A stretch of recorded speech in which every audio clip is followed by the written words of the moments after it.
주제사 통치제도를 정비하여 중앙집권체제를 갖추다입니다. 이번 주제에서는 삼국과 남북국의 통치체제를 다뤘는데요. 그에 앞서 당시 사람들의 생활 모습을 신분별로 살펴보았습니다. 주제 열기는 율령을 반포하는 모습입니다. 율령이라고 하면 흔히 학생들이 단순히 법령이라고만 생각하기 쉬우니 학생들에게 율은 형벌에 대한 법규이고 령은 행정에 대한 법규라고 나누어서 설명해 주시면 학생들이 보다 이해하기가 쉬울 듯합니다. 다음으로 당시 사람들의 생활 모습을 신분별로 살펴볼 텐데요. 삼국의 농민들은 수시로 부역에 동원되는 등 삶이 고달팠습니다. 정리하고 역량 키우기 3번 자료입니다. 삼국사기에 나오는 설신여 설화인데요. 설신여가 아버지를 대신하여 가실이 대신 군역에 나가는 내용입니다.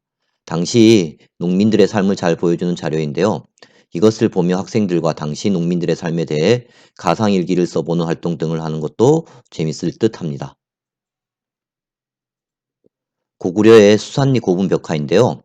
학생들에게 인물의 크기를 왜 다르게 표현했고 그것이 어떤 의미를 지니는지 물어보는 활동을 제시해 보았습니다. 그림을 보면서 학생들에게 다양하게 질문을 던질 수 있을 텐데요.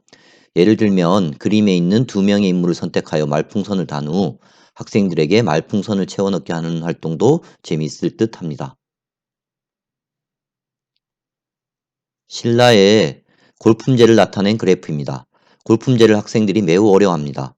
골과 품이 어떤 의미를 지니는지, 그리고 골품제가 단순히 관직 진출 범위뿐만 아니라 가옥의 규모 등 일상생활까지 규제했을 정도로 신라에서 큰 영향을 끼쳤다는 것을 같이 설명하면 좋을 듯합니다.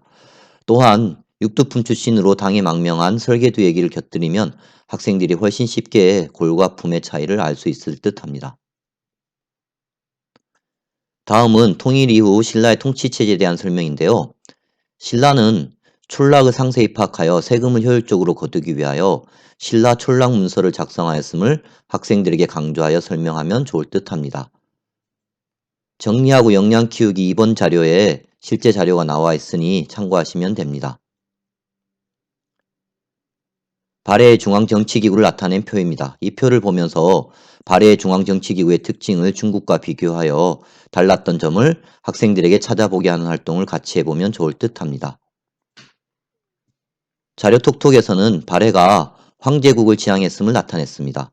정효공주 묘비명에서 학생들이 발해가 황제국을 지향했음을 나타낸 근거를 찾아보는 활동을 같이 해보면 좋을 듯합니다. 이상으로 주제 4를 마치겠습니다. 감사합니다.